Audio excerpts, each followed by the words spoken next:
Boa noite, irmãos. Eu quero saudar todos com a paz do Senhor Jesus, saudar os irmãos que nos acompanham pela internet, vou estar orando pela palavra. Senhor, eu oro em nome de Jesus te agradecendo por mais esse dia, por mais essa palavra, e peço que o Senhor venha com o teu poder, edificando a tua igreja. Amém. Amém, irmãos. Vamos continuar nossa exposição em Êxodo 23, que nós vimos nos últimos capítulos. O Senhor deu os 10 mandamentos, Êxodo 20, e aí, na verdade, o 21 e o 22, e parte do 23, Deus está mostrando na prática como usar aqueles mandamentos. O interessante, o que é? Eles só vão entrar na Terra Prometida 40 anos depois desse acontecimento aqui. Mas Deus já trata como um fato. Essa geração aqui, exceto Josué e Caleb, ela vai morrer inteira no deserto. Só Josué e Caleb dessa geração vão entrar. Nem Moisés vai entrar na Terra Prometida. Mas o impressionante, mostrando a soberania de Deus, o cuidado de Deus, a certeza dos seus decretos, ele já trata como um fato. Por quê? Porque aqueles que partem, já partem com Deus. Desligou aqui, já está lá com o Senhor. Então, na verdade, é só uma passagem. Agora, na história humana existe um desenrolar, na história humana existem fatos, na história humana existem acontecimentos que tem que se cumprir, porque é a vontade de Deus. Mas o que é legal quando eu vejo estudos como esse? A certeza absoluta de que Deus está no controle. E aquilo que Ele promete, Ele cumpre. Amém? Então vamos lá que nós temos muitos versículos a avançar. Êxodo capítulo 23, versículo 1. Não admitirás falso boato, e não porás a tua mão com o ímpio, para seres testemunha falsa. Não seguirás a multidão para fazeres o mal, nem numa demanda falarás, tomando parte com a maioria para torcer o direito, nem ao pobre favorecerás na sua demanda. Olha que interessante, ele abre o capítulo falando do quê? Fofoca, boato, maledicência. No domingo, na nossa exposição em Lucas, nós falamos um pouco disso. E uma das dúvidas dos irmãos que eu falei, irmãos, não fiquem falando mal da igreja. Cuidado quando você fala mal da igreja. Principalmente na frente de incrédulos. Tem gente que não percebe, na frente de um incrédulo começa a fazer críticas, falar mal da igreja. Por exemplo, nós estamos vivendo uma época que alguns escândalos grandes estão acontecendo com igrejas. E aí, como fazer isso? Você vai fechar os olhos? Você não vai falar nada? Não. Mas a grande pergunta é, você está falando aquilo para edificar? Por exemplo, alguns irmãos aqui saíram de estruturas religiosas que são consideradas seitas e que têm um monte de prática errada. E ele precisa conversar com a sua família, precisa conversar com os entes queridos, como fazer isso sem denegrir a imagem das pessoas. É simples, fazendo em edificação. Por exemplo, vai falar de uma prática errada. Por exemplo, em épocas de dons.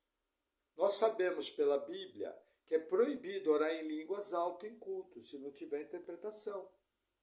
Só que está cheio de igreja, a maioria das igrejas carismáticas, elas oram em línguas altas sem interpretação, desobedecendo de maneira obstinada a palavra.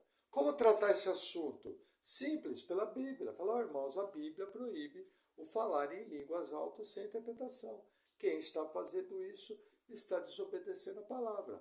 Ponto final. Você não vai tratar de caráter, você não vai julgar o coração da pessoa, porque inclusive você sabe que quem está fazendo aquilo, na sua grande maioria, acha que está tudo bem.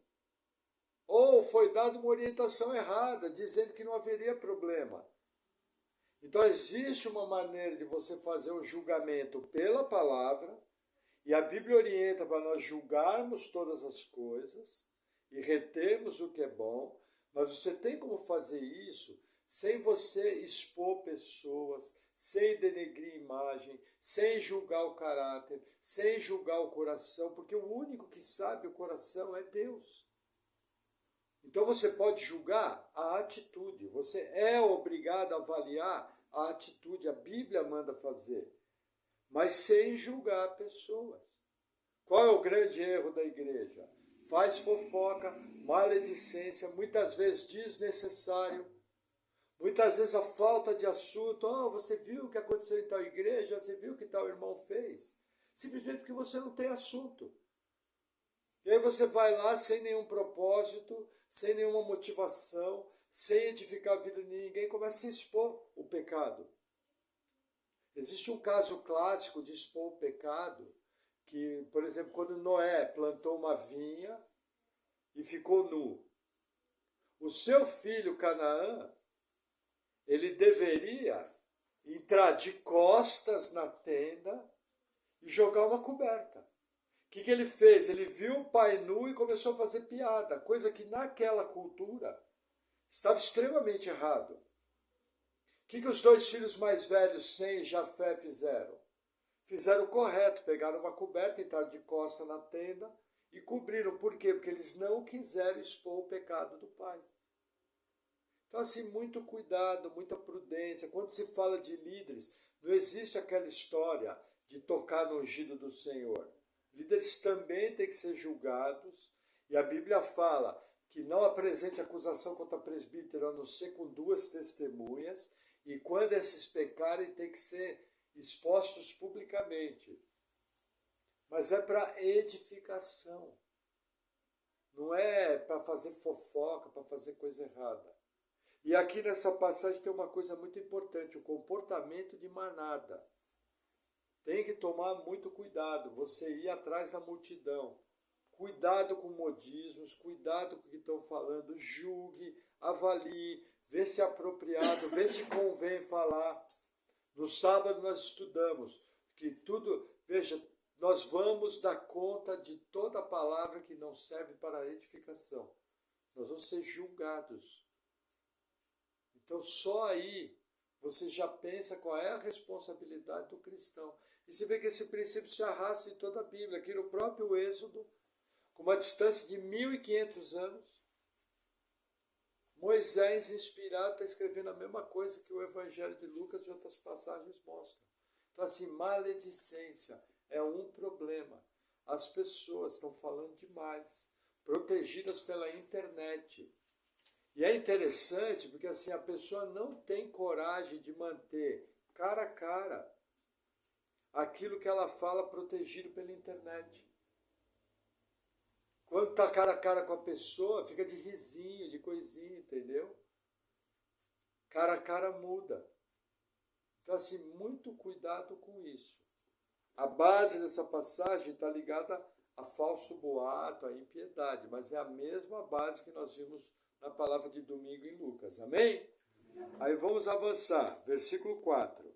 Se encontrares o boi do teu inimigo ou o seu jumento desgarrado, sem falta lhe reconduzirás.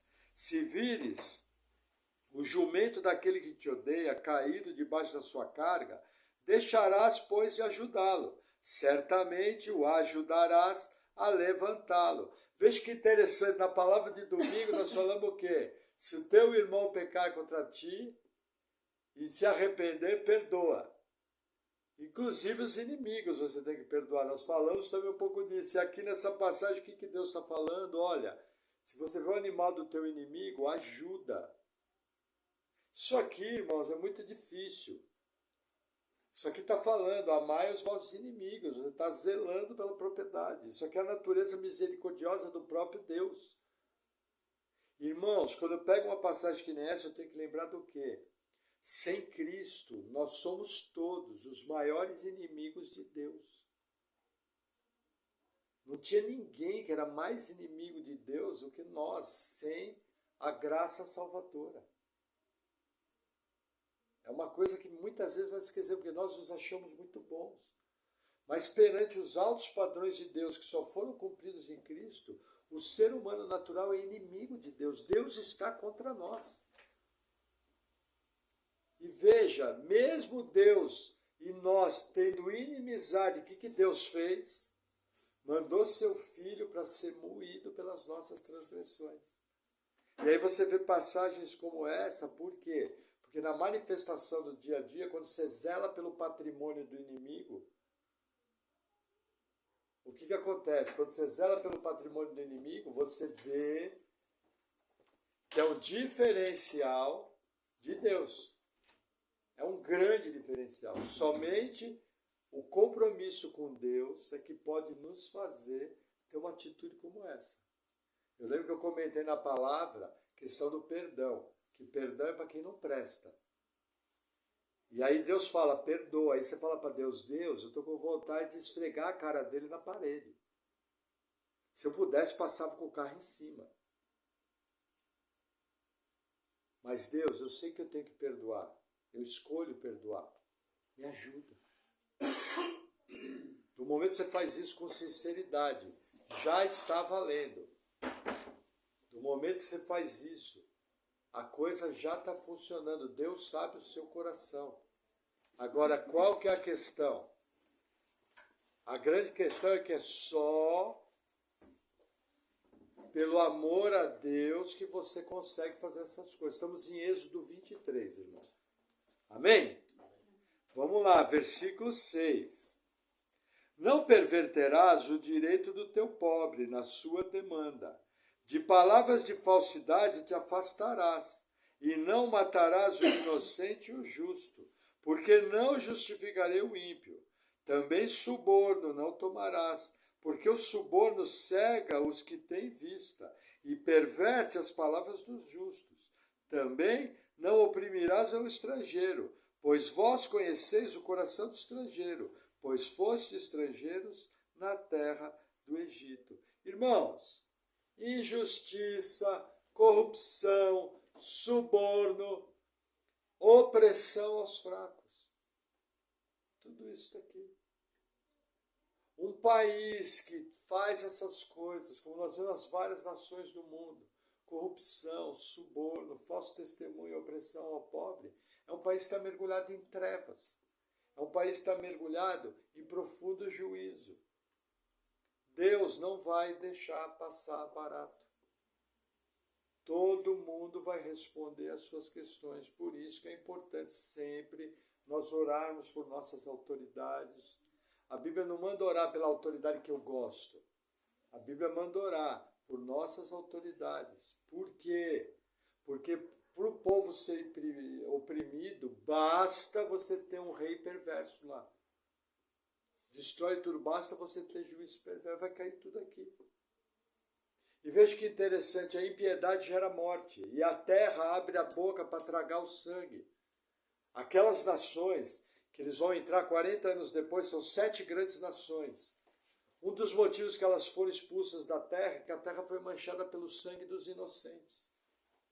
Por isso que tem essa passagem aqui, ao 7, não matarás o inocente e o justo, porque não justificarei o ímpio. É impiedade matar o inocente e o justo.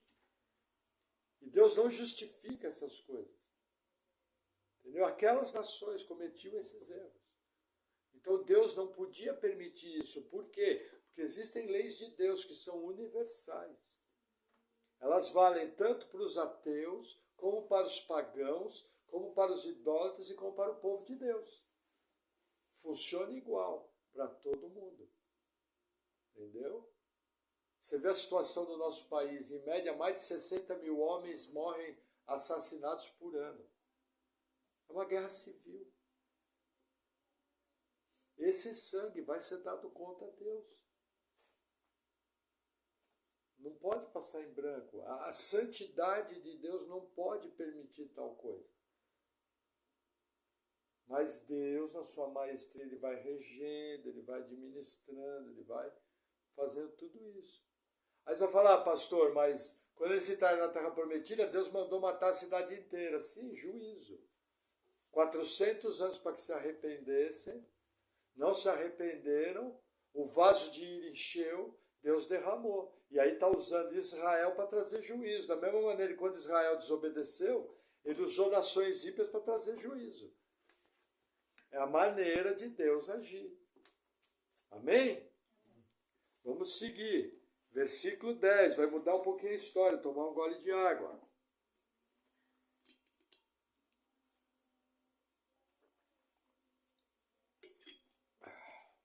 Vamos lá. Também 6 anos semearás sua terra, e recolherás os seus frutos. Mas ao 7º a dispensarás, e deixarás descansar, para que possam comer os pobres do teu povo, e da sobra como os animais do campo. Assim farás com a tua vinha e com o teu olival. Irmãos, olha que interessante. Era uma sociedade agrícola, não havia fertilizantes, você não tinha implementos agrícolas. E o que Deus está propondo aqui é loucura para aquelas épocas. Porque olha que interessante, plantou no 6º ano, colheu. 7º ano não plantava. 8º ano, que é o primeiro ano do outro ciclo, acabou de plantar, não nasceu.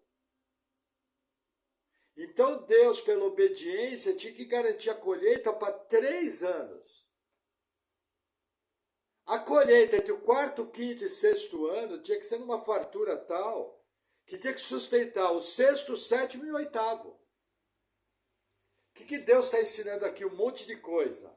Primeiro, proteção à natureza, os animais comerem.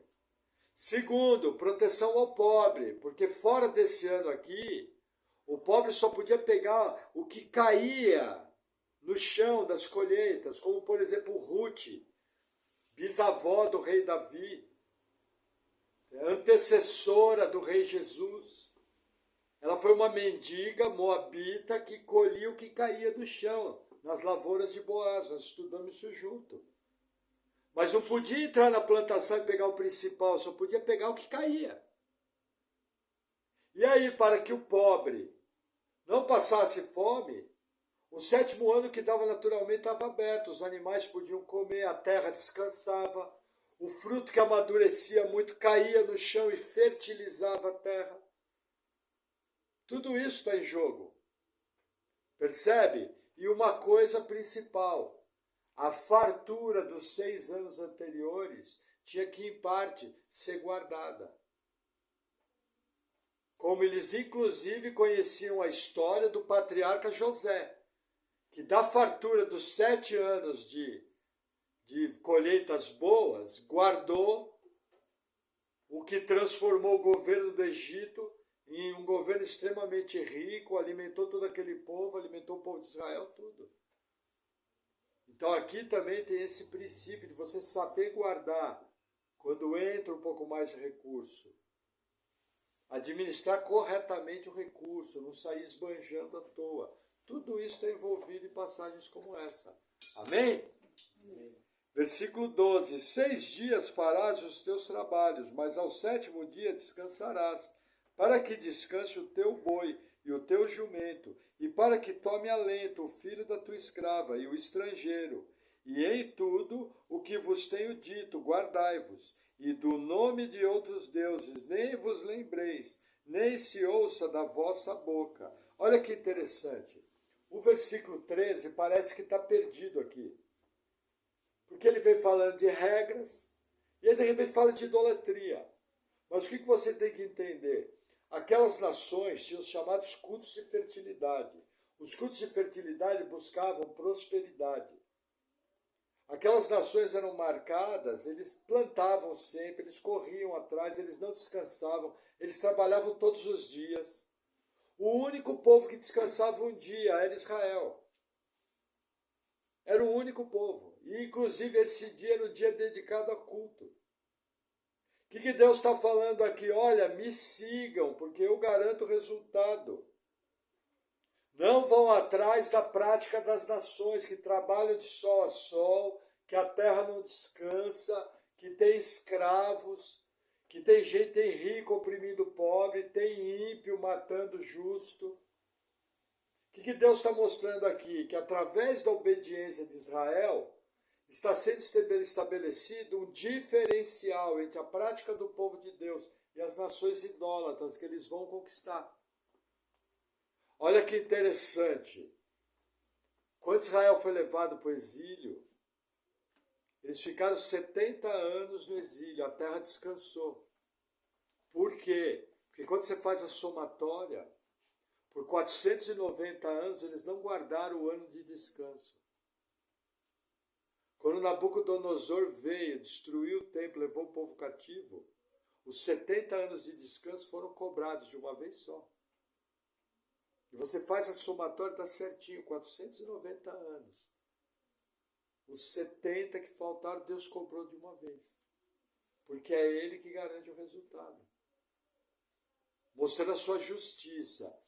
Aquelas nações pagãs foram rebeldes a Deus, desobedientes, pagaram o preço. Israel, o povo de Deus, desobedeceu, pagou o preço. Lembra que a Bíblia nos ensina que Deus não faz acepção de pessoas? Romanos 2 explica, Deus não faz acepção de pessoas. Ele vai julgar tanto o grego como o judeu. Ele vai trazer juízo tanto ao grego como ao judeu. Porque eles têm a lei de Deus no coração. Então, normalmente o pessoal fala, Deus não faz acepção de pessoas para salvar. Isso aí você já vai ter alguma dificuldade na Bíblia, porque a Bíblia mostra, inclusive, Deus resistindo a algumas pessoas. A Bíblia mostra, inclusive, Deus endurecendo o coração de algumas pessoas, como foi o caso de Faraó. A Bíblia mostra situações como a de Paulo, em que Deus passou por cima da vontade de Paulo, foi convertido à força. Então você precisa ter uma certa cautela para dizer isso. Agora, na questão do juízo, a Bíblia é clara, Deus não faz acepção de pessoa. Ele vai julgar tanto o judeu como o gentil. Da mesma maneira, pela mesma lei, a lei do coração. Os 10 mandamentos são no coração de todo ser humano. Amém? Amém. Aí vamos seguir. Versículo 14. 3 vezes no ano me celebrareis festa. A festa dos pães ázimos guardarás. 7 dias comerás pães ázimos, como te tenho ordenado, ao tempo apontado no mês de Abibe, porque nele saíste do Egito, e ninguém apareça vazio perante mim. E a festa da cega, dos primeiros frutos do teu trabalho, que houveres semeado no campo. E a festa da colheita, a saída do ano, quando tiveres colhido no campo do teu trabalho. 3 vezes no ano todos os teus homens aparecerão diante do Senhor Deus. Vamos fazer uma pausa aqui. O que acontece? Festa dos pães ázimos, quando começava no primeiro dia da Páscoa, era tirar todo o fermento das casas, entendeu? E por uma semana Israel comia tudo sem fermento. O fermento, o pão sem fermento, à frente na Bíblia, vai ser dada uma maior interpretação dele que representa uma vida sem pecado. Paulo explica isso lá em 1 Coríntios. Mas aqui tem mais 2 festas, a festa da colheita e a festa dos tabernáculos. Entendeu? Em agradecimento dessas 3 festas havia sacrifício, o povo tinha que comparecer. Jesus, inclusive, quando você vê o calendário, uma das festas que ele teve foi uma festa de inverno. Jesus passou por 3 Páscoas e tem registrado pelo menos uma tabernáculo no Evangelho de João, se eu não me engano. Entendeu? Então, assim, o próprio Jesus cumpriu esse calendário. Isso aqui é calendário fixo. Vai se arrastar por toda a história. Se você vai hoje em Israel, no Israel rebelde, que não creu no Cristo, eles ainda seguem esse calendário. Entendeu? Esse calendário não vale mais para nós. Por quê? Porque Jesus, a nossa Páscoa, a Páscoa foi substituída pela ceia do Senhor. Coríntios mostra que a ceia é a nossa Páscoa. A festa dos tabernáculos, Jesus tabernaculou. Tabernáculos são cabanas. Cabanas mostram que o povo era peregrino no deserto. O Novo Testamento fala que nós somos peregrino, estrangeiro, vou vagando. Nós somos peregrinos. Nós não somos cidadãos desse mundo. Entendeu? E tem a festa das primícias, que nós também, com as nossas contribuições, nossos dízimos, nossas ofertas, também nós fazemos. Agora, olha que interessante, o princípio aqui, ninguém apareça de mãos vazias. Ofertar na casa do Senhor é bênção. Não pode ser usado de maneira errada para extorquir dinheiro do povo, mas não pode ser omitido, porque é bênção. Nós, quando comparecemos diante do Senhor, é importante que nós tenhamos essa nossa parte de contribuição. Entendeu? Isso nos ajuda tremendamente na nossa vida espiritual. Amém? Aí vamos lá, versículo 18. Não oferecerás o sangue do meu sacrifício com pão levedado, nem ficará a gordura da minha festa de noite até pela manhã. As primícias dos primeiros frutos da tua terra trarás à casa do Senhor teu Deus. Não cozerás o cabrito no leite da sua mãe. O que está falando aqui? A carne com sangue, entendeu? Na época do sacrifício você não podia comer com pão levedado, era impuro. A Páscoa era comida com pão ázimo, sem fermento. E aí fala das primícias, aqui é os 10%, por quê? Porque os levitas não tinham terra. 40 anos depois eles não vão receber terra, eles vão viver dos dízimos. Entendeu? Novo Testamento é oferta, que inclusive pode ser no valor do dízimo, mas dízimo é coisa do Antigo Testamento, mas não tem nenhum problema, a pessoa quer dizimar, pode dizimar. É um valor que nunca as igrejas ficaram ricas demais, nunca ninguém ficou pobre. Mas é importante você saber. Por exemplo, no nosso meio nós já tivemos várias pessoas que davam dízimo, mas elas sabiam que aquilo era uma oferta no valor do dízimo. Consciente, elas faziam isso porque fazia parte do culto delas, elas se agradavam disso, tranquilo, você não pode proibir, entendeu? Mas é interessante, aqui é a questão das primícias. E tem uma passagem aqui que é interessante, não cozerás o cabrito do leite da sua mãe. Irmãos, ninguém sabe o porquê dessa lei. Nenhum teólogo na Terra consegue afirmar 100% com certeza essa lei aqui. Achei curiosíssimo. Agora, a maioria dos teólogos entende o quê? Pelo contexto, que isso daqui era uma prática de idolatria. De alguma forma, eles faziam o cozimento do filhote, era algum tipo de ritual que as nações faziam, mas não se sabe, perdeu-se o sentido, perdeu-se o ritual, não sabemos o porquê. Entendeu? É coisas interessantes da Bíblia. Tem coisa que você não sabe, simplesmente não sabe. Entende? Eu, inclusive, sempre achei que era origem da idolatria. Mas até eu, tantos anos de estudo, não sabia, que ninguém sabe. Aprendi com o reverendo Augusto Nicodemos. Depois fui conferir, a maioria das minhas bíblias de estudo, meus comentadores falaram, não sabemos. Aí eu dei risada, falei, tem coisa que não tem jeito de saber. Amém? Amém. Aí vamos lá, versículo 20. Eis que eu envio um anjo diante de ti, para que te guarde pelo caminho, e te leve ao lugar que te tenho preparado. Guarda-te diante dele, e ouve a sua voz. E não provoques a ira, porque não perdoará a vossa rebeldia, porque o meu nome está nele. Mas, se diligentemente ouvires a sua voz e fizeres tudo o que eu disser, então serei inimigo dos teus inimigos e adversário dos seus adversários.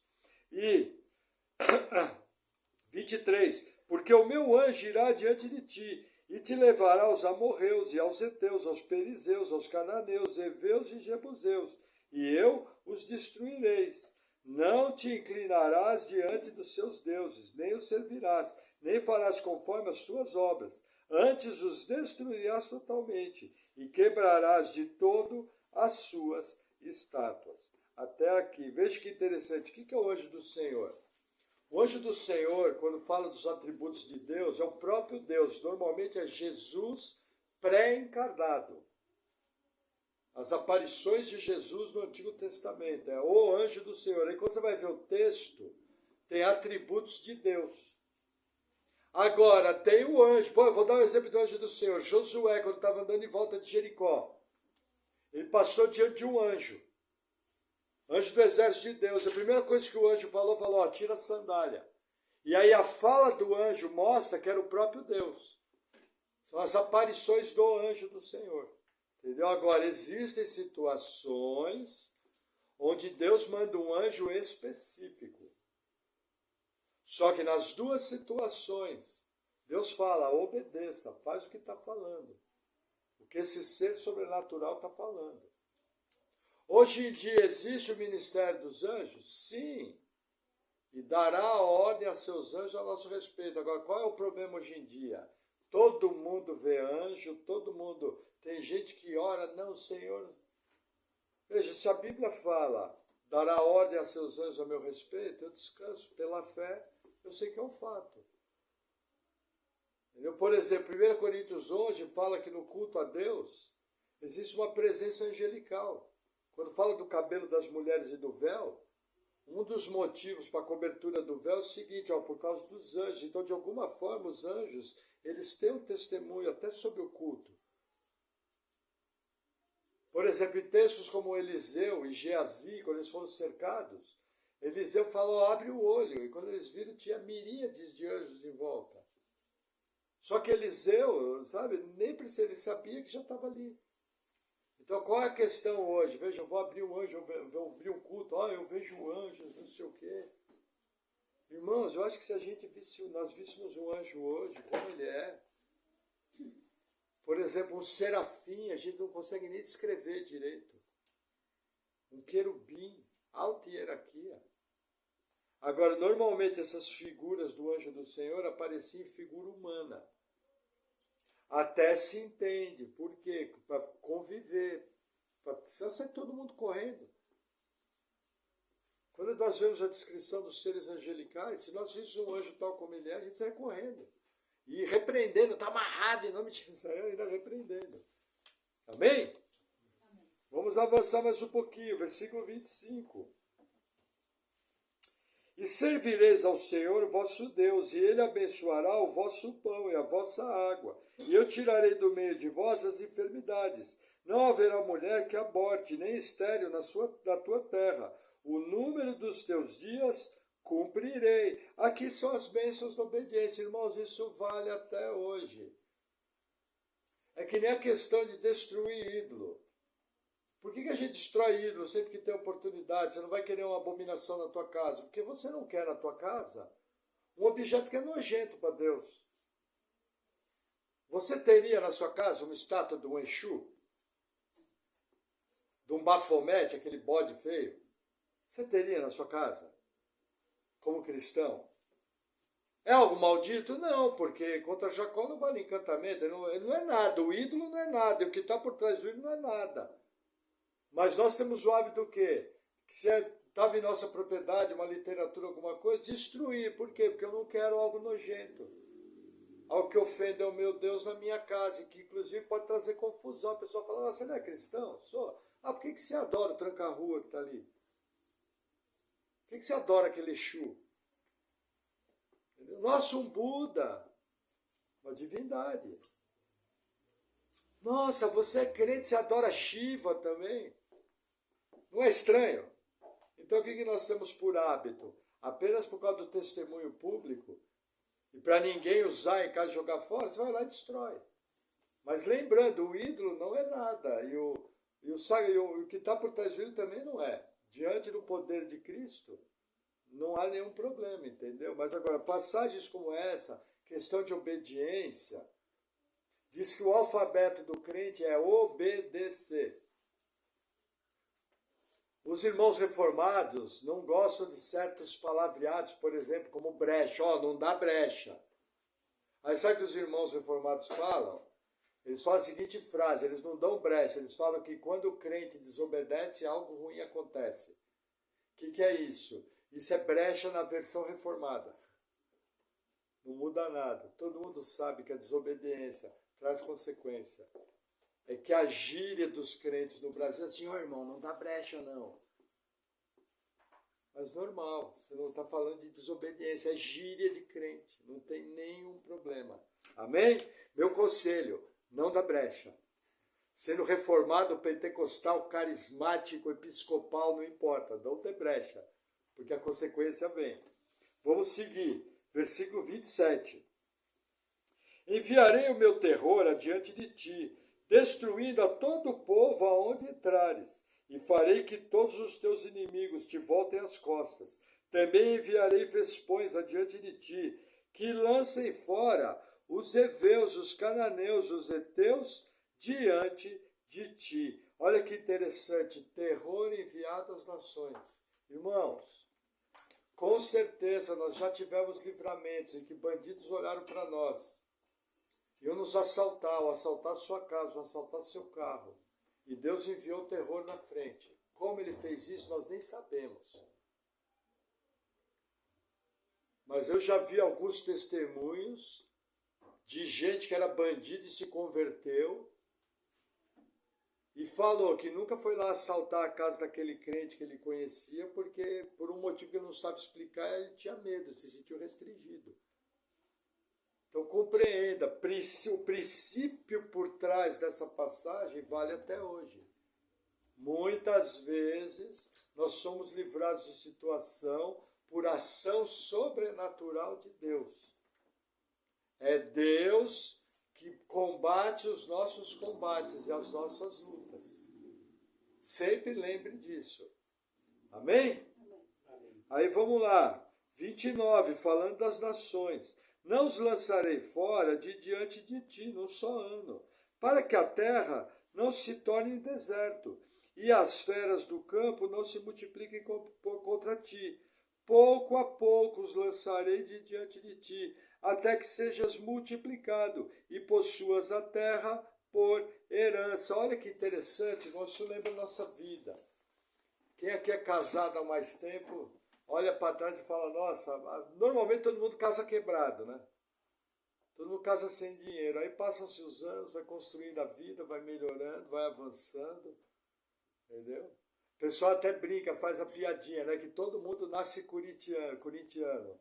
Pelado, careca, sem dinheiro e sem dente. E é verdade, você vê, até a nossa maneira de chegar no mundo, existe ser mais desprotegido que uma criança.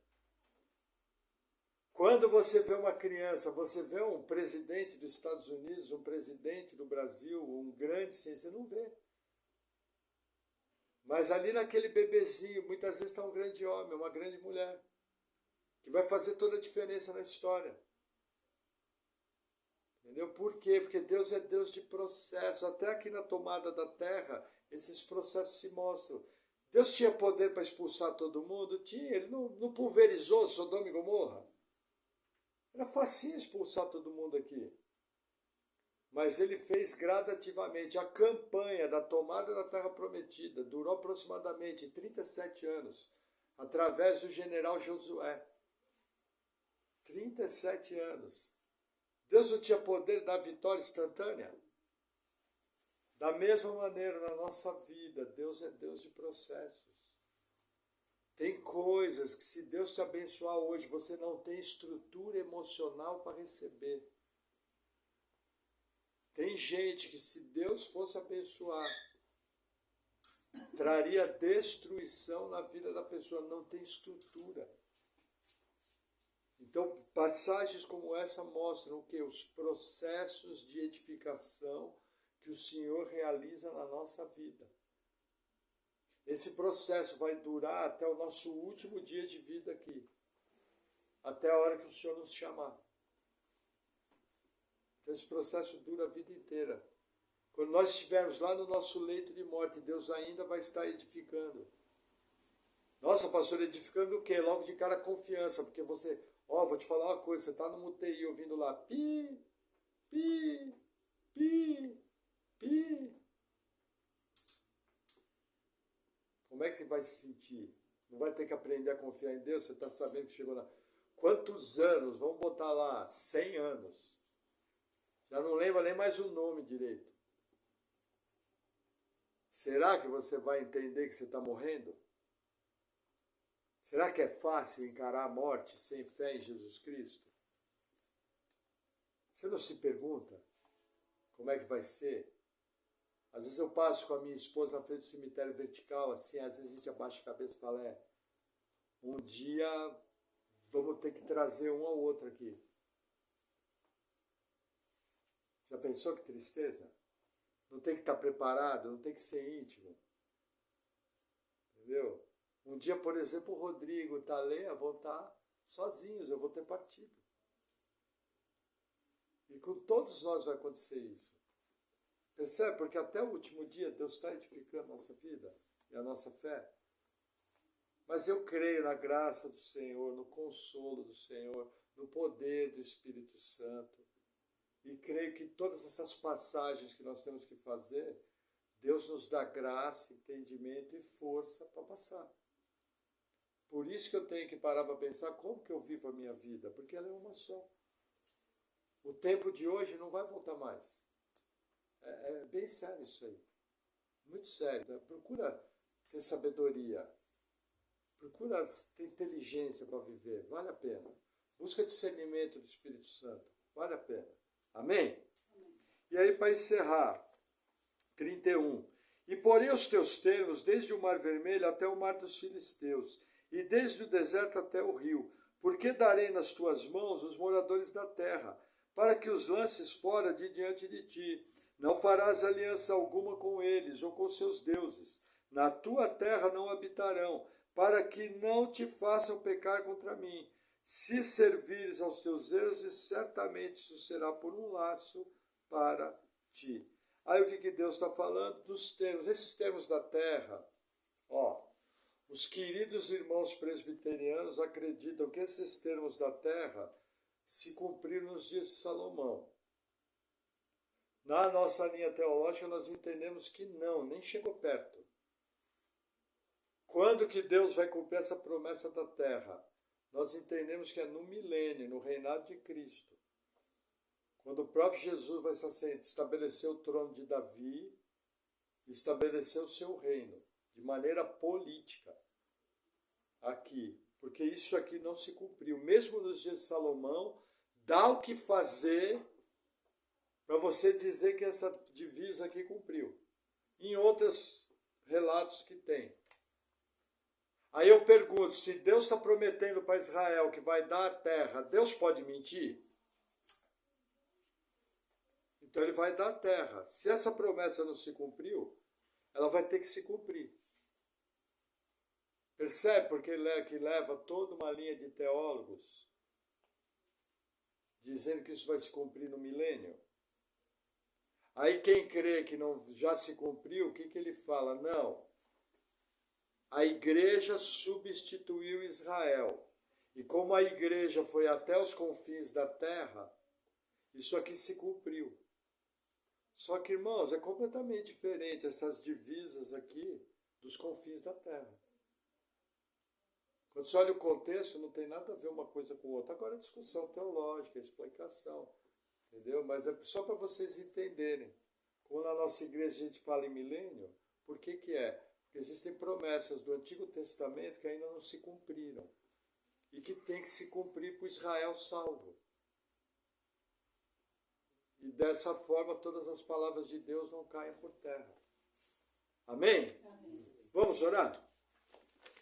Senhor, obrigado por tua palavra, obrigado por tua salvação em Cristo Jesus, obrigado porque nós podemos ter confiança e sabemos que o Senhor estará conosco até a consumação dos dias. Senhor, que nós possamos viver uma vida que te agrada, uma vida de compromisso com Cristo, que o Senhor venha perdoando toda a desobediência e que nós sejamos bons filhos, que seguem as tuas direções e que cumprem a carreira, guardam a fé, a soberana vocação que está em Cristo Jesus. Pai, obrigado por essa palavra, edifica a tua igreja. Amém. Amém, irmãos. Glória a Deus.